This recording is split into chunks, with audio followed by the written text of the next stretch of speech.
All right, guys, this is it. The final weekend of the season.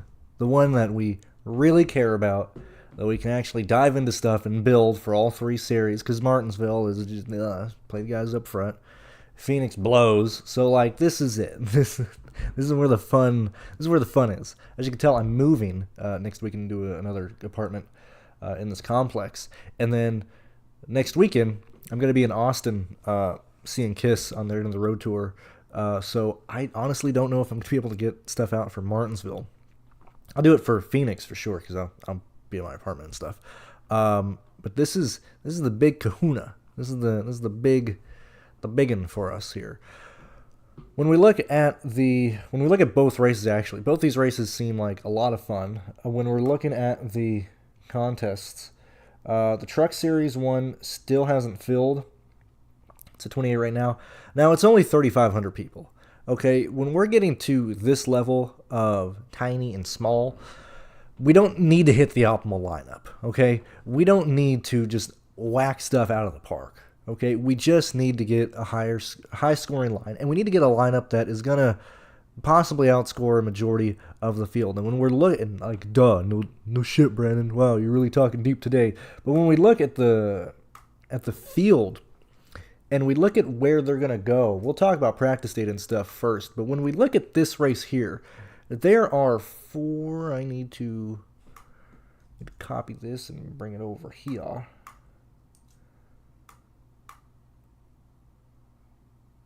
What's going on? Kyle, happy to have you here. Anybody else here? Feel free to. I'm going to be here at least for an hour 15 talking all race. Let's just have fun. Ask all the questions you want. I am more than willing to dive into useless data for this one here. When we're looking at this race, we are going to see four drivers be a primary step in the process, a primary factor in what lineups score well, what lineups don't. There's a real chance that this race has a lot of chalky builds. And when it's getting to this small at $3,500 or 3,500 people, I think you're safe enough to diversify more than I would usually do, or take stands. Like what I mean by that is when we're looking at let me get all my notes up. Where are we at? When we look at plays that are going to be chalky, whether you're hand building, whether the optimizers are building them, we're seeing that a lot of ownership is probably going to land on Andretti. It's going to land on, where's Howard at? Colby Howard, where you be, my guy? We got Colby Howard. We got Trevor Bayne. We got Ben Rhodes. And we have Matt Crafton. Okay? So when we look at these drivers here, let's highlight them in orange because that's my chalk color. When we look at these guys here, they are in drastically different price ranges, realistically speaking, because when we're talking up top, we'll talk lap leaders for the most part. If you're right on that, you're going to be fine. If you're wrong, like, your day's just fucking done there. Like, that's not the focus of this. Like, I think you should be playing Nicholas and Hocevar. That's just where it is. We'll talk about that in a minute. When we get to Ben Rhodes, Matt Crafton, Howard, Andretti, Trevor Bayne, in the 6K range, it is very difficult to land on other guys in the 6K range, okay? When we're looking at how a lot of these lineups are building, you're going to land up in the 6K. And you can either get aggressive, which this is where the contest is small enough, in my opinion, to, I think, keep you safe if chalk ends up coming through. Like, for me personally, I'm probably going to be lower on Trevor Bayne in the field, just due to my projections. That's what it's showing me to do. However, I'm not full fading Trevor Bayne. I'll probably have him in like 33% lines. However, I think the field will probably have him near 50. I think I'm going to be perfectly fine being there on Trevor Bayne. I don't necessarily view the lineups without Trevor Bayne as just dead in the water if Trevor Bayne does well, because him at $8,500, you're having to sacrifice certain builds, yada, yada, yada. I don't think fading any place differential play or building lineups without certain place differential plays automatically makes that a negative EV lineup. And in fact, I'd argue with how small this contest is, it possibly puts you in plus EV. When we're looking at Colby Howard, and the reason I bring that up is, like, I have Dean Thompson in lineups. He's $6,700. We're seeing that, like, you can't fake speed at a track like Homestead, okay? I think it's worth playing a Dean Thompson line here. I think it's worth playing Haley Deegan here. I think they make perfect sense off of Colby Howard. And I think you should just play Colby Howard in general. That's just me arguing. But like Colby Howard is probably the guy that I like the most of these place differential range. Secondly to that would probably be Marco Andretti. Inspire 7, he's cheaper than Trevor Bayne. Yeah, sure, he's 1, 2, 3, 4, what is that? He's 5 positions higher up than Trevor Bayne. But I think in terms when we're splitting ownership and we're splitting builds, I think the builds that you create with Marco over Trevor Bayne, and I'm not saying you can't play them together, but I'm saying a straight up head-to-head between these guys, I would probably lean the builds that lean Andretti, solely due to the fact that I'm trying to pay up for a lot of guys starting up front in this race. This might be the worst car I've ever seen in terms of speed. When we look at practice laps of Amari Williams, I don't even know what this is, my guy. He's in like a fucking Honda sedan over here. I mean, this is disgusting. When we're looking at these speeds, and this is just averages based on, and we'll rant about averages and the data when we get to Xfinity. But when we're looking at this stuff here, these are laps that I would trust. You cannot absolutely fake speed here. The only thing when I look at average lap to on, and I have it sorted. I have it sorted by best. This will probably fix it because I do not have it sorted by averages. I do not.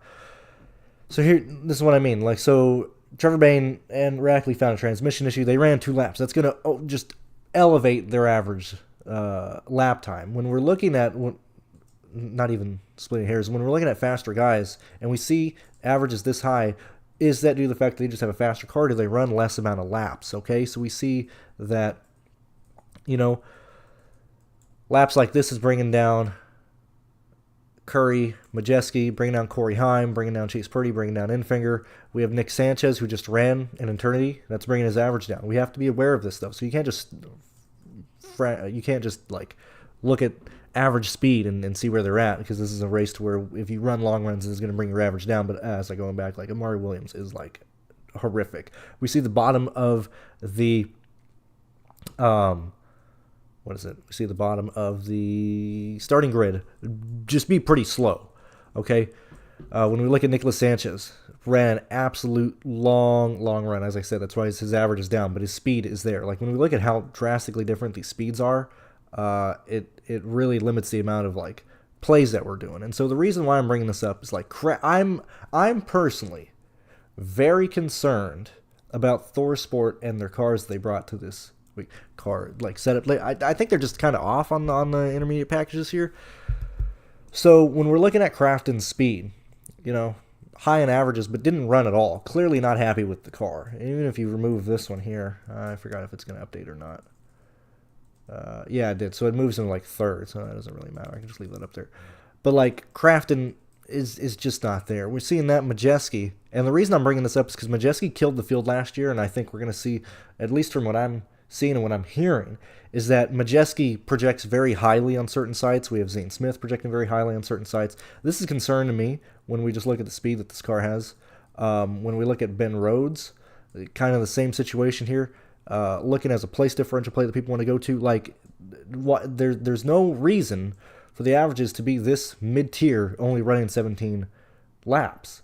Like, clearly, the Thor Sport cars, trucks, are slower than probably what most people are looking at and thinking of. And so when we're looking at, like, place differential plays here, I think we're going to see Matt Crafton work his way into a lot of lines. We're probably going to see Ben Rhodes work his way into a lot of lines, certainly with Trevor Bayne and all this stuff. I would prioritize Colby Howard and Marco Andretti and probably Trevor Bayne over Rhodes and Crafton. Now, I have lineups with all of these drivers in there, but, and that's not me being like, whoa, whatever way goes, I'm going to be right. I'm very concerned about the Rhodes lineups and the Crafton lineups. Like, I am playing them, yes, because they start in mid-20s. I don't think they're going to get past, like, 13 today. I think those are deadlines, to be honest with you. Whereas Colby Howard can easily pay off his price tag. Marco Andretti can easily pay off his price tag, or just get close to value with the discount on ownership that we're getting off of Trevor Bayne and or these guys up here. I would much rather play Howard Andretti and Trevor Bayne over these guys. Trevor Bayne, we put a new transmission in. Now, that's not a concern in and of itself. It's Rackley Ward. It's the anti-PC police, although they got rid of Matt DiBenedetto. But that's concerning. Like, I don't believe Bain's going to hop in this car and bring it to what DiBenedetto was doing. And I'm not saying DiBenedetto is a better driver over Trevor Bayne. I'm just saying that Benedetto was able to get more and more laps in this piece of shit equipment and improve it, okay? I don't believe we're going to see Trevor Bayne go from here at a track that is very difficult in terms of getting speed if the car is just fucking terrible. I don't believe we're going to see him jump through the field very quickly. And so anyway, the reason I start with these 5 guys is because these guys are carrying a ton of ownership. These guys are going to end up in a lot of lines where you're hand building, whether you're throwing them into an optimizer. I would be very hesitant on playing a lot of these guys. I think you can get away with playing 1 or 2. I think if you're playing anything more than 3, I think that's a bit worrisome.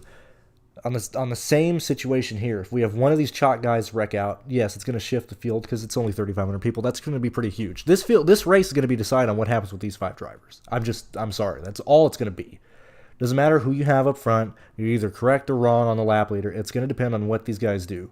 If we have one of these guys wreck out, then it's going to guarantee at least 2 of these guys being optimal. If we have 2 of them wreck out, well, then it's just going to default to probably 2 of whoever's remaining here being optimal. If we have 3, then it's just a Wild West situation here. And so I think this is the most important aspect of this race, is what you do with these guys here. When I'm looking at my current ownership for these drivers and these people, let's go ahead and look at the trucks. I currently have more Andretti. I mean, basically just everything I'm summing up here. Let me get to the actual ownership I have on these guys. Like, currently, I have 11 lineups done, 13. I'm playing 15. I got Ben Rhodes at 31. I got Crafton at 23.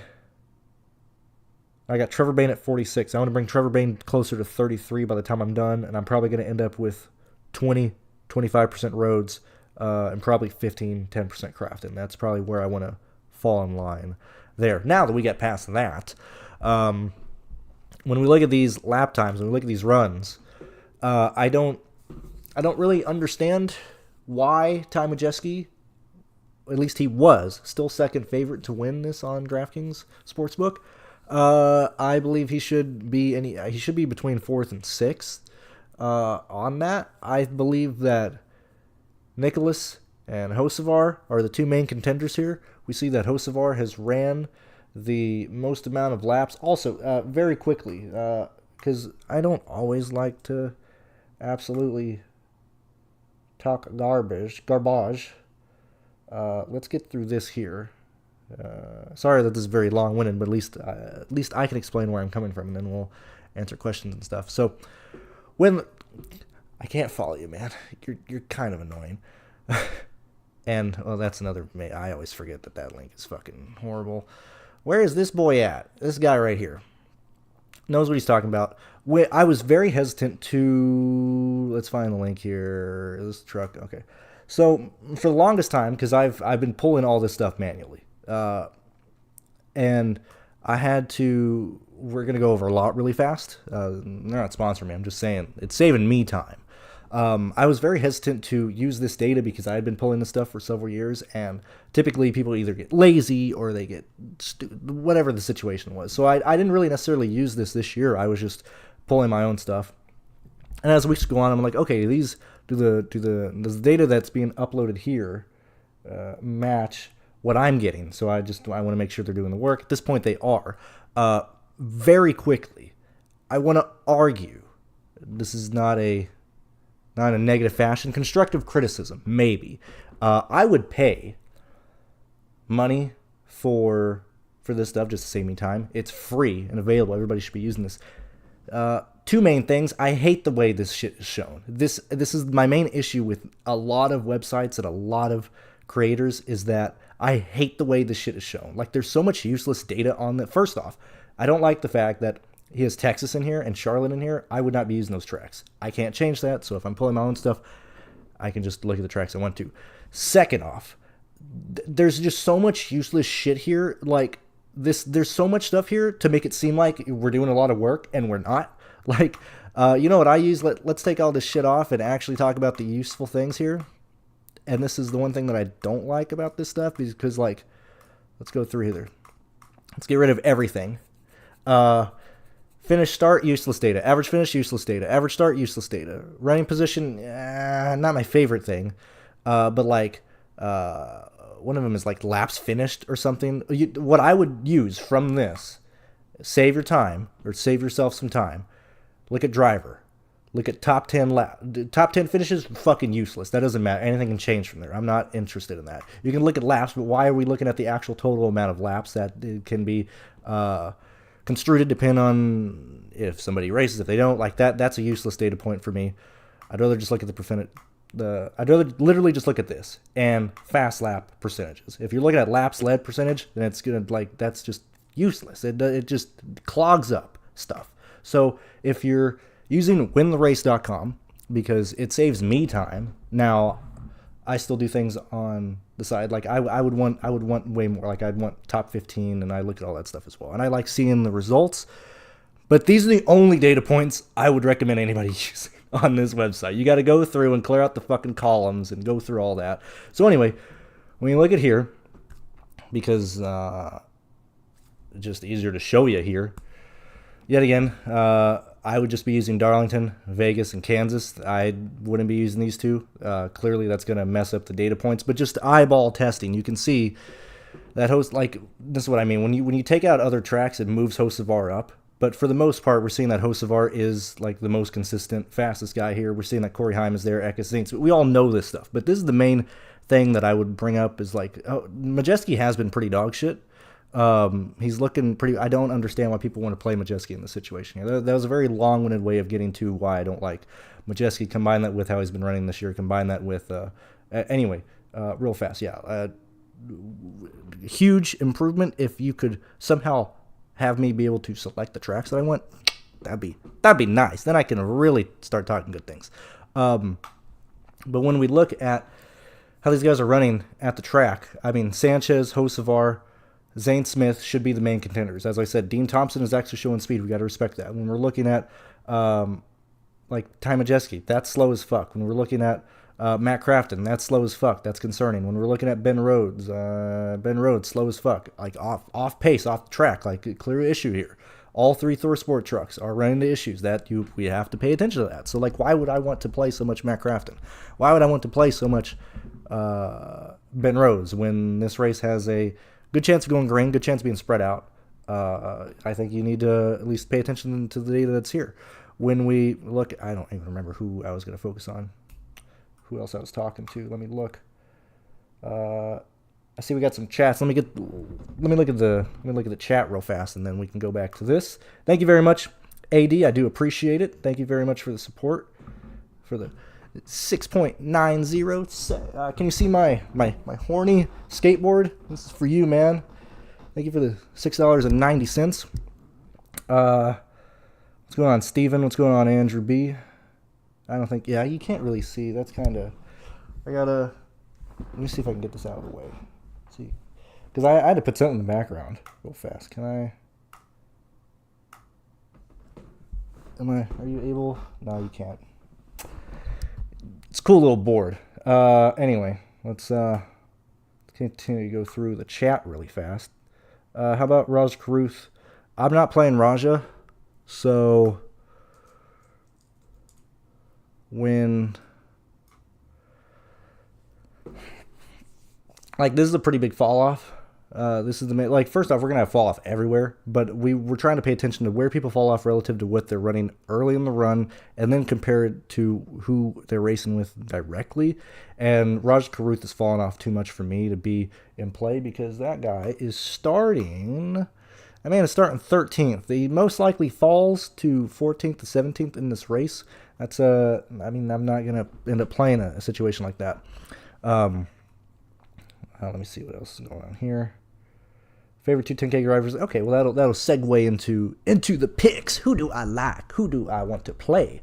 Nicolas Sanchez, Carson Hocevar. I love those two guys. I'm going to play them together. A vast majority of my lineups have these two drivers together. I think Nicolas has a real chance of winning this race. If you want any action, you should bet Hocevar entering this week. I don't know where Nicolas is still at. I know last night he was like plus 600 or something like that. He was like the fourth or fifth guy. Like, he would be the guy I'd put money on. Him and Hocevar would be the two guys I'd actually look to win the race. Zane Smith, Corey Heim. When we start looking at these races, when we start looking at how I want to build lineups, it is most likely using three 10K drivers or certainly 3 9K drivers. Because why is he 9,300? That's not right. He should be like 10,000. So Nicholas, Hocevar, Eckes together make a lot of sense. Nicholas, Hocevar, Corey Heim make a lot of sense. If you believe in one of these guys over the other, which I would personally lean Hocevar, but Nicholas is a close second, I like going Hocevar, Corey Heim, Eckes. And the reason specifically I want to do this is because, yet again, we're not getting to Ben Rhodes. That makes it very difficult to get to a Trevor Bayne. Like, this is a completely different type of build. And it allows you to get to people who are more likely to perform well, or at least in my opinion, to have a real chance of scoring well in the $3,500 small GPP contest today, like Garcia. I'm interested in Garcia. I'm interested in Haley Deegan. I'm interested in Marco Andretti at $7,500 over paying up for Ben Rhodes, and paying for Trevor Bayne. I do not want to get to any ugly value. The only value driver that I'm playing is Jonathan, because he's in the 30 car, which, let me make sure, because I did this last night, but I mean, I could be wrong. I do not know. I'm pretty sure he's in the 30. He is in the 30. 5,200 starting second to last. Get you through anybody who hits the wall. But it is a real hard sell on Memphis, on Boyd, on Mason, on Spencer Davis, Tyler Hill, maybe. Like, I understand if you want to go Tyler Hill, but I'm not playing Nick. Lawless has already won me money at Kansas. I don't think I need to. He already helped me win that tournament. Was it Kansas? Did I play Lawless? I don't remember. I feel like Lawless has already helped me out enough. I don't feel like I need to go there. And so I'm really trying to not play anybody in the 5K range, or play Jonathan, or what else did I just mention? I mean, Jonathan's really it, man. Jonathan, Hill, and then when you're in the 6K range, it is Colby Howard or Haley Deegan for me. And then I'm paying up for a lot of these guys up here. So you can kind of see the way that I'm building that doesn't land on a lot of the chalk place differential plays. And there's a real chance that it gets there, or not gets there, but there's a real chance that these place differential plays do not go through. We have an hour and 30 minutes until the Truck Series slate locks. I want to talk to you about this really fast. So let's find this. So this is my, because I have people who not even want to help me out, but want to work with me and like, hey, this is what other sites are showing, so I don't have to pay for this shit. So this was, and I don't know if it's been updated. This was RotoGrinders ownership projection late last night at 11 or something. My first reaction to this was, I'm going to quote what I mentioned to my friend here. I was like, yeah, dude, bro, this is fucking useless. That's what it is, dude. This isn't even useful data. And if it is, I don't understand what people are doing. Like, for example, like Ty Majeski, projected to be super highly owned. I don't know why. I clearly don't know why. I even said, this isn't even mailing it in. It seems like they're not even trying. And then, my friend got back to me and said, this might be a skill issue and not laziness for whoever does the ownership projection for RotoGrinders. Now, I don't know who that is. Secondly, Truck Series and these niche, is it niche or niche? Whatever. For these smaller sports, specifically Truck and Xfinity, ownership will always be kind of fucking all over the place. Like, I'm not saying this is an easy thing to do. However, a lot of red flags pop up here. Like, I don't know why Colby Howard is like 16%. I don't know where he is, but I know he was somewhere around here. I don't know why this is showing build with Majeski and Zane Smith, whereas Hocevar and Nicholas have been very fast cars. Hocevar has been like a top 3 contender each and every. Like, I don't understand why that is there. Anyway, the reason I bring this up is Trevor Bayne should be absolutely played to the moon and back based on what the field is going to do. That's why I'm saying, hey, I think we should probably be lower on him. I think we should try and get like that. This 12% ownership on Marco, like that doesn't make any sense at all. That's like incorrect. When we're looking at Rhodes at 33, like what the fuck is being built here? Like, I don't understand. Like, so I guess I'm just going on a warpath. I'm in a really good mood. Like, this is a week I want to just talk about stuff. But yeah, SaberSim was a bit more realistic in terms of builds. I mean, clearly I don't have a Rotogrinders account. And when I just ran SaberSim by itself, it made a little bit more sense. I wanted to use more place differential plays, but I really do believe that the way that I'm going with the projections that I have, I don't necessarily need to worry about having a lot of duplicated lineups. If the field wants to play Majeski, go right ahead. And I guess then I'll be paying the rakes in if he fucking works out. But I don't see, like, where is this guy going to come through? Why is he being propped up so much? I don't understand that. Anywho, that's really how I'm building for this race here. Let's see if we got any questions related to the Truck Series, and then we'll talk Xfinity as we go through. I don't know what the goddamn ADS means. Aim down the sights. Either way. So that's my Truck Series approach. So let's go ahead and wander over to Xfinity. Now I want to bring up, it says 80 stuff in there, so I'll show that in a second. So when we look at this race here, something funky went on when I was pulling the data yesterday. I assumed this stuff was automated. It seems to me like somebody's manually entering this stuff. And so there was a misspelling in the first file yesterday for Xfinity that was missing the T. It got fixed, maybe like 10, 14 minutes, somewhere in practice. It got updated at 5:10 my time, so that's 6 o'clock their time. So that was midway through practice for the Xfinity Series, and then it continued on in the next folder. I went ahead and just pulled all the data from the first folder to the second one. So I just added on here because we wouldn't have had this data to begin with. Anyway, the reason I bring that up is I don't know if it still has that on the NASCAR website. If it does, I mean, I'm not going to waste my time looking at it. But where are we at here? The 5 and 10 lap runs was fucked. This was the data that NASCAR had on its website and that I pulled, and you can see that there is an error in their data here. So it's showing that Herbst ran, a 20 lap run. However, the lap times were not updated. Like, this was clearly not when he's running. He's not. So a lot of their data was messed up, and you can see just a lot of issues here. And so when I looked at the 5, 10, 15 lap, 20 lap runs, which is like the most important thing to just save me time here, it was incorrect. Okay. So there was two things that I looked at. And one was, the first thing I was going to do is I was like, well, I could just go through and manually do that, which I don't believe that's being lazy here. I feel like I'm prioritizing my time differently. Okay. Because also, it's very difficult to, like, I'm pretty sure I removed the Lion. Yeah, I did. So, like, all the smaller X's are laps that I always remove, like if it's just a bad lap or whatever. However, because the way that the scraper pulls stuff, I don't necessarily know if this is, well, I mean, certainly this is one continuous run from Custer, but I don't know if this was just a miss thing here. So if I was to go through and look at all these lap times, I'd probably be missing either early lap runs. I wouldn't be able to find 10 consecutive laps. I feel like that would be kind of skewed. So that was the first aspect of it. Secondly, speaking of AD, the man who sent me the sex number in tips, he pulls 10. He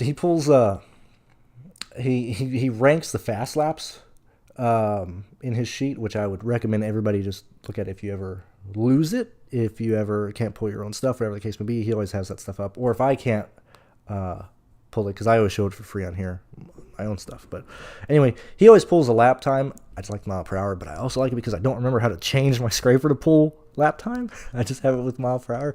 Anywho, so he pulls the fastest lap, or he doesn't pull. He ranks the 10 fastest laps in terms of ranking. Like, he has them listed, then he'll rank them. Normally, I don't enjoy using that data point because it can be skewed. Specifically, back in the older days of NASCAR, when you would use when you would have multiple, when you would put on new tires for a Q run, you change tires in practice, it would skew because it would just have the 10 fastest laps thrown in as a ranking, and some would be in the first run, some would be in the second run, yada, yada, yada. For Homestead, and the fact that nobody wrecked, nobody blew tires, nobody did anything like that, this is more reliable, and it's more so kind of working backwards, because typically your fastest laps here at Homestead are going to be early in the run, which Yet again, it is a good thing. So this data wouldn't represent the long run speed. However, you can mitigate that by looking at average runs in terms of practice laps. And what this basically has is the start of the run for everybody. So typically, like on Truck Series, when I like to look at it, I have 5, 10, 15, 20 laps.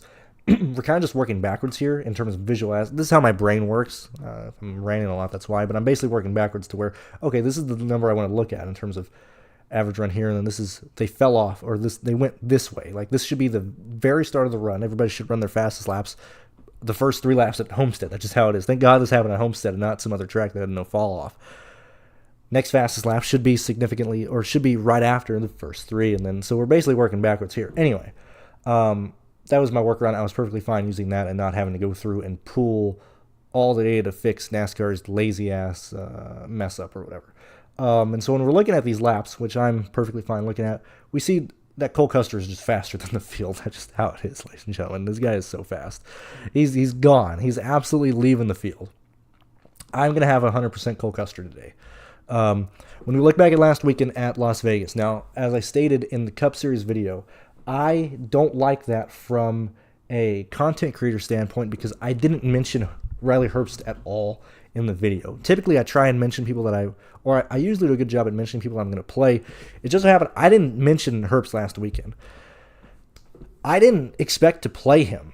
I just threw the stuff in, and I only played 3 lines, oddly enough. But I kept looking at what Saberson was telling me, and it was saying that I need to play Riley Herbst, man. It was telling me to play Hemrick too. And yet again, my head-to-head between those two, because I was only doing 3 lines, I was like, I'm going to do just 1 line with Hemrick or Herbst.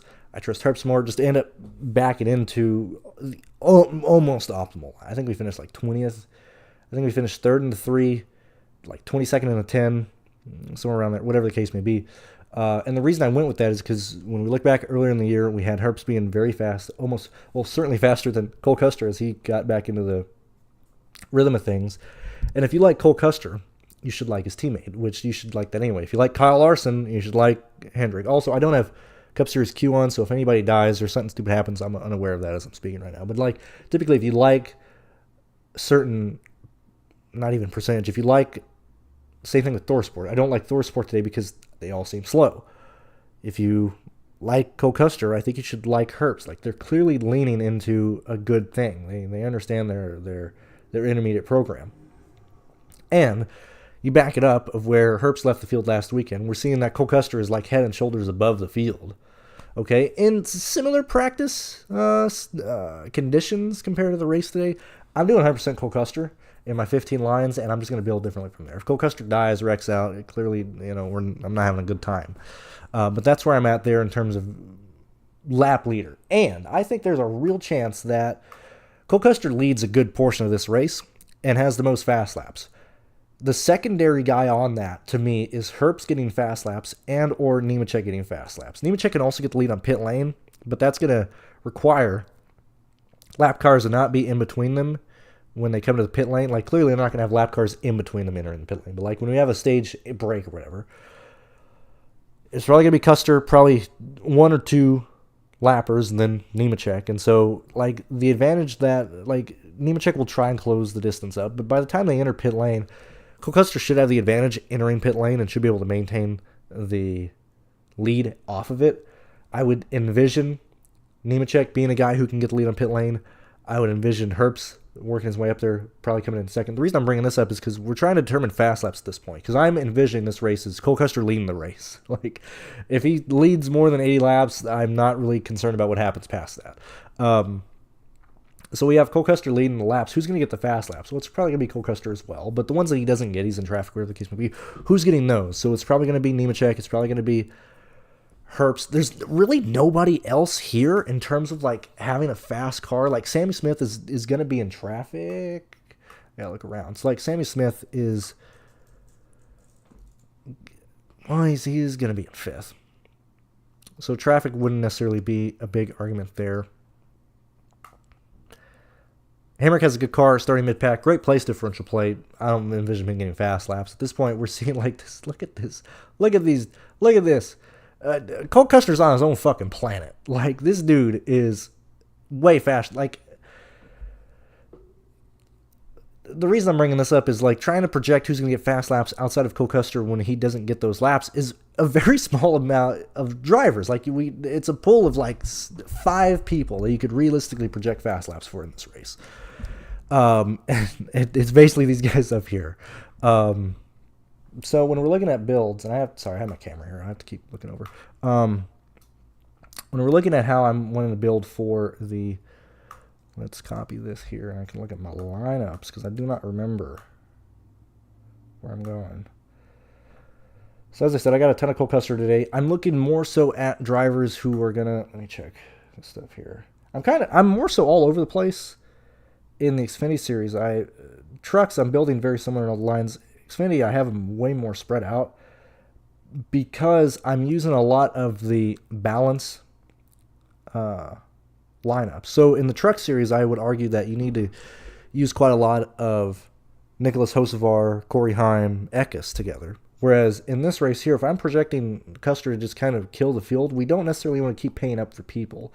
That's the thing. You don't want Nemechek lines. You don't want more expensive lines. But like, I'm probably not getting to Justin Allgaier. What I'm seeing here, Cole Custer has the better car. I'd much rather play Nemechek over Allgaier. Allgaier's probably got to carry a lot of ownership. This isn't because I faded him last weekend at Vegas and it worked out. I'm just saying race by race basis, I'm just probably going to get to Allgaier. I don't feel the need to pay up for 2 expensive drivers here. So if I'm going to Herbst at 9K, if I'm willing to use Sheldon Creed at 98, Park Kligerman at 8,000, Daniel Hemrick, as I said, I think Hemrick has a really good car in general. $8,200, easy to get to. Brandon Jones at 85, easy to get to. Derek Kraus, 78, easy to get to. Earnhardt Jr., even him being at 88, not. So I'll get through this stuff and then I'll go back to Junior. I'm wanting to just build more balanced lineups. That's really what it's getting to. And at that point, you're needing a value play. I don't really have a favorite here. Probably the favorite would be Blaine Perkins, but I have Mason Massey, I have Ellis, I have Patrick, I have lineups with CJ. I don't really have a favorite down there. At least my favorite is Perkins, but my own ownership to him does not indicate that. I'm very even amongst all these guys down here. Kazgrala, Connor Mozak, like it's really just filling out a balanced lineup because I'm really just paying up for Cole Custer. When we look at Junior, I don't remember. Was it McLovin? Was he playing that Xfinity Series content? I don't remember. The Xfinity Series race at Bristol that Junior ran, I wasn't on Junior. Lot of practice speed, in my opinion, didn't indicate that Junior would be head and shoulders above the field. And then I just didn't even bother thinking of hey, like, this field sucks. Like, no shit, Junior was fast at Bristol. Was going to lose a lot of money, then I caught on fire. I look at Junior again this weekend in a similar way. Like, yeah, sure, he's fast on averages, but look how many lineups. Look how many he ran significantly less. Do I have any slow laps here? I don't. He ran significantly less laps than the other fast cars in this field. Mainly around, basically like 8 laps less. So it's going to move his average up. He's starting mid-pack. His talent-wise should be able to get him through the field. I'm concerned that we end up stalling him right at like 13 to 12. So I currently have 11 lineups made right now. 5 of them have Dale Earnhardt Jr. I'm probably going to keep it with those 5 lines on him at 15. So I'd have him at like 33%. I'm playing that because I'm just kind of tilted. I didn't play him at Bristol. That's a situation where I'm like, I didn't get good. I got lucky. Absolute luck that he caught on fire.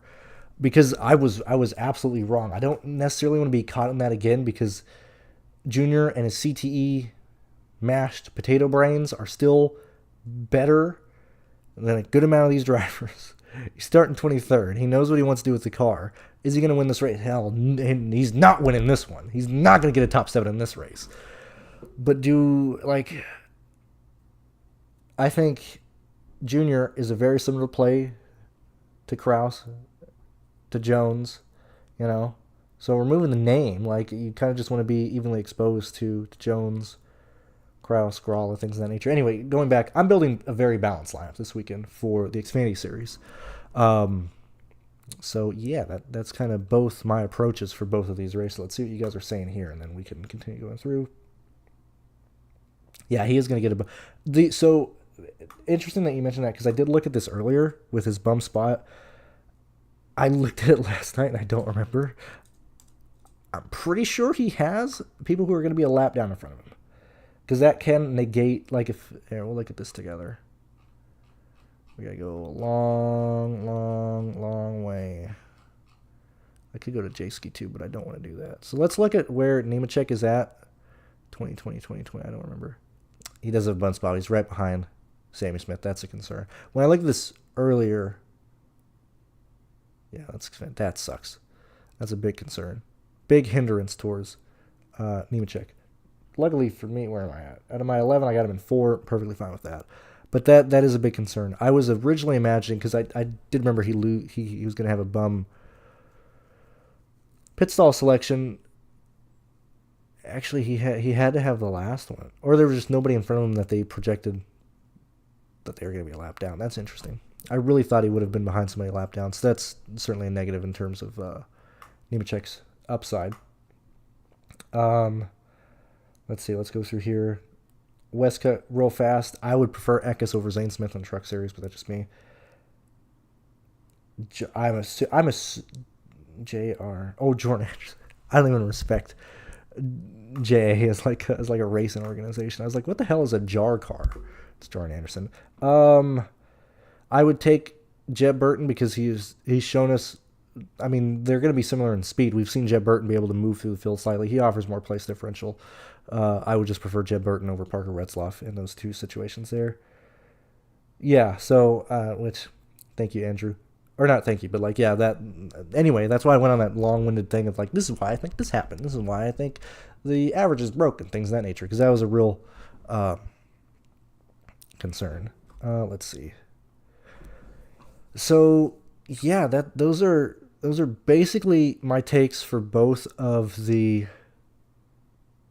races today. Thank you very much for the 45 of you guys here early Saturday, being here. We got an hour and 10 minutes until the Xfinity Series slate starts. I'll be live for probably another 10 minutes because I just kind of want to chill and talk. I'm having like I said, I'm having a good day, and this is the last hurrah for this week, for this season. I don't know why. I don't know.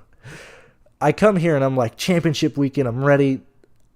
I got a good energy. I love watching this track. I don't even care if if it's a runaway. I just like watching the guys. I like watching these people drive this track. I don't know why we don't go to Homestead twice a year.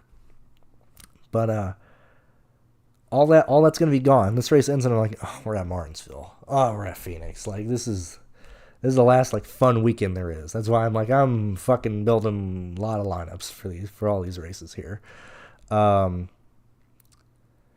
at the optimal last Sunday in the Bills. I don't even remember who they were playing Sunday night.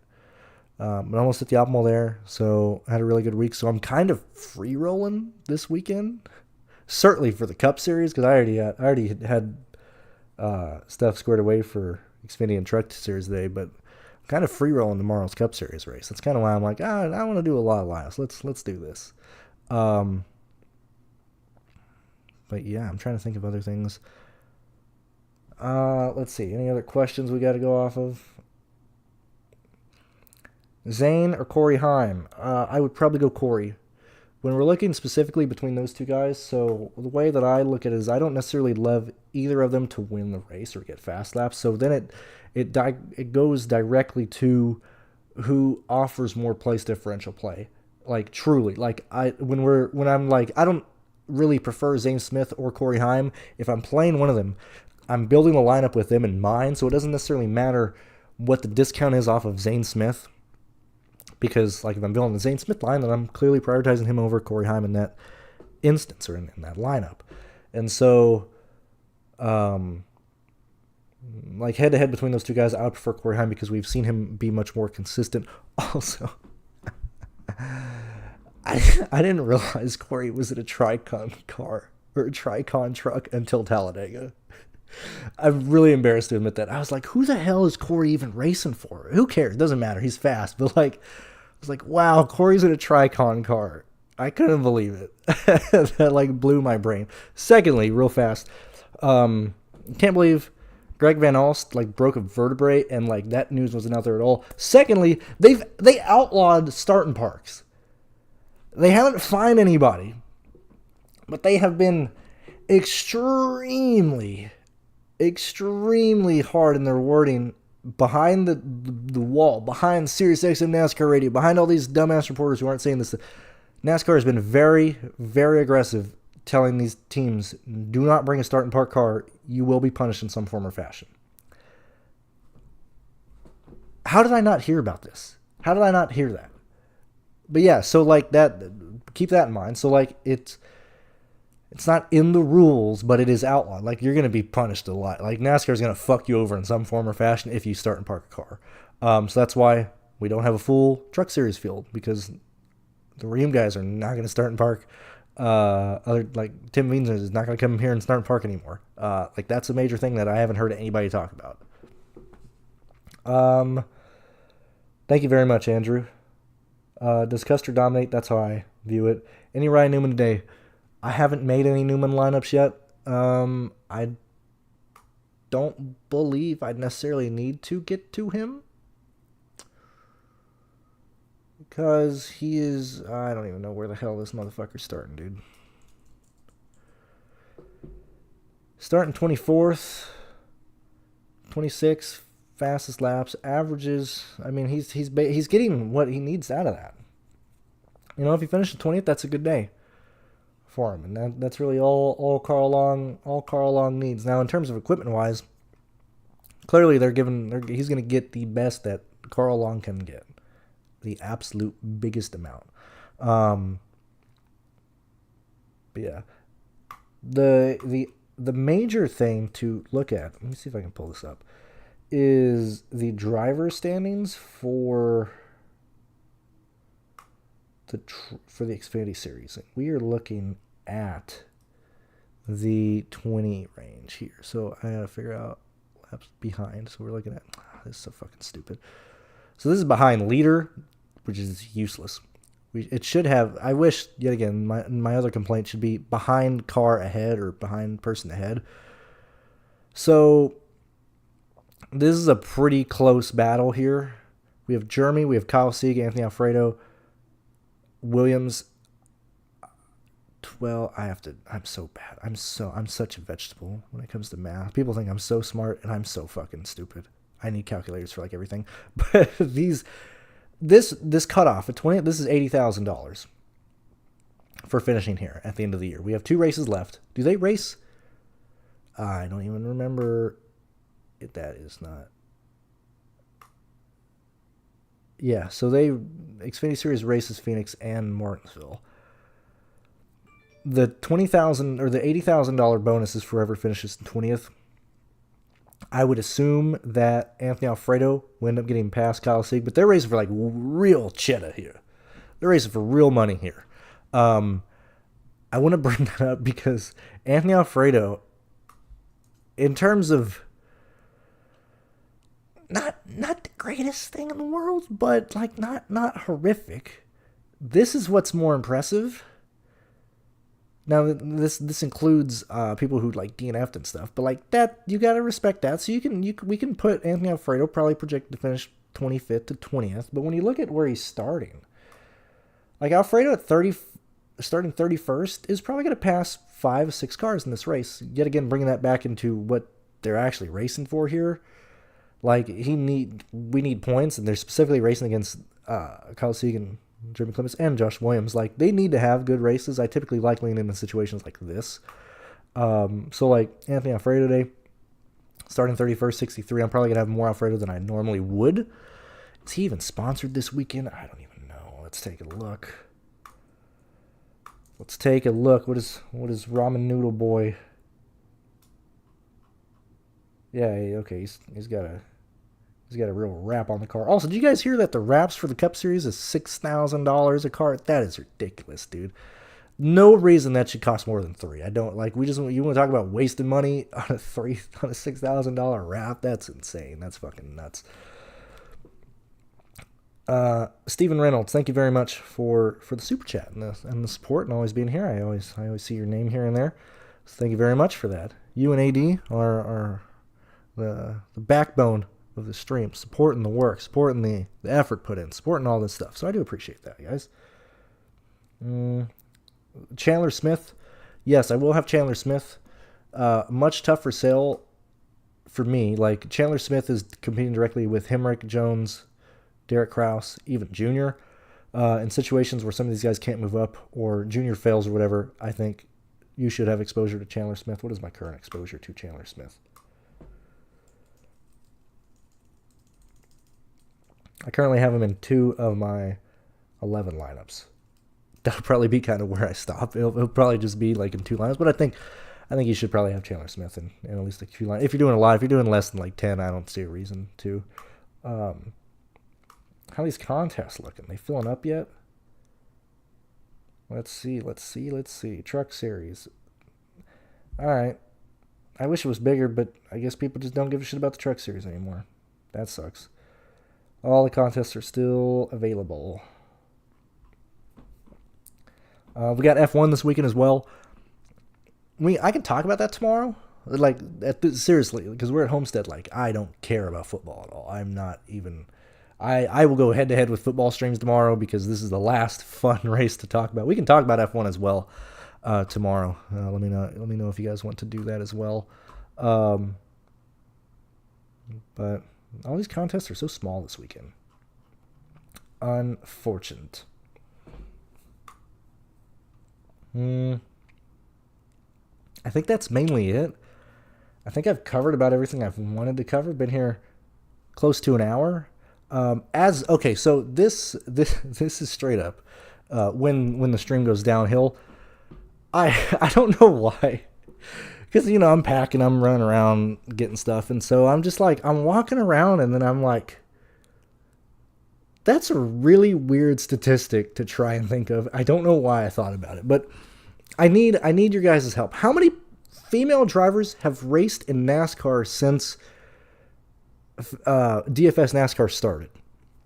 I don't necessarily care if it was when it was just Cup Series only, but I'm very curious, and I need some answers. I can only think of 5. I can think of Angela Ruck,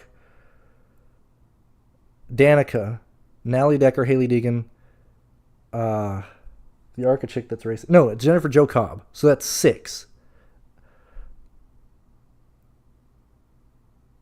Okay, so that also helps because I could only think of 5 to begin with. Once I get some help figuring out the numbers, I'm gonna bring up the reason why I'm trying to figure this number out. So if you guys can help me out with that. Right now we have 6. I can't think of anybody else. Just got here. Carson or Zane, any preference? Carson Hocevar. Thank you, Tom. I'm glad that you like the F1. Yeah, Tony's her name. I couldn't think of her. So that we're at 6 drivers. I'll give it a few more minutes. I can't think. I'd say who's we need names here. Like this isn't like it's not that statistic either. We need names. I'm trying to figure out who it is. I need the name specifically. Or maybe I can just ruin the statistic. So when I thought of the 5 drivers, I was like, damn, dude, the ratio to fake tits in NASCAR to natural tits seems really high. It seems really way higher than the norm in real life. But then we brought in the 6th driver, and I was like, okay, then it is right at like 33%. Anyway, the reason why I was like, yeah, Angela Ruck and Natalie Decker both have fake tits, and I was like, it can't be that high of a, because that's 40% of like the last like 8 years, and I was like freaking out. I was like, there's no way. There has to be more women. That percentage is way higher than probably what it should be. Anyway, that was my literally I'm packing boxes trying to think of what the percentage of fake tits, natural tits in NASCAR is. That was literally my packing thoughts the other day. So if it is 6, that's 2 out of 6. yeah, so that was what I was absolutely just wasting my mind away thinking of yesterday. Driving. 40 of you guys here, live to witness that thought. I don't think there's anything else to bring up. Talked about when approached both these races. Talk about the practice data. I'll show the practice data really fast again. Yeah, the Truck Series. I just find it hard to believe that people want to play Ty Majeski. That makes like no sense at all. I just don't get it. And then Xfinity.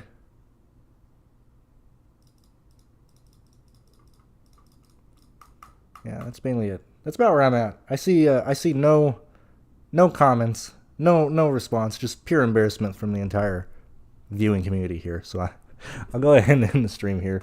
Yet again, I don't think I'm gonna be. I certainly won't be live next weekend in Martinsville. I don't know if I can put out projections because I'll be traveling to Austin during those. Maybe. No, I should be able to do projections. I'll update you guys tomorrow. I should have a better indication of my schedule for next weekend. Anywho, see you guys tomorrow. Probably let's do 10 Eastern. That's 9 my time. We'll be live and we'll talk Cup Series and F1. I'll see you guys later.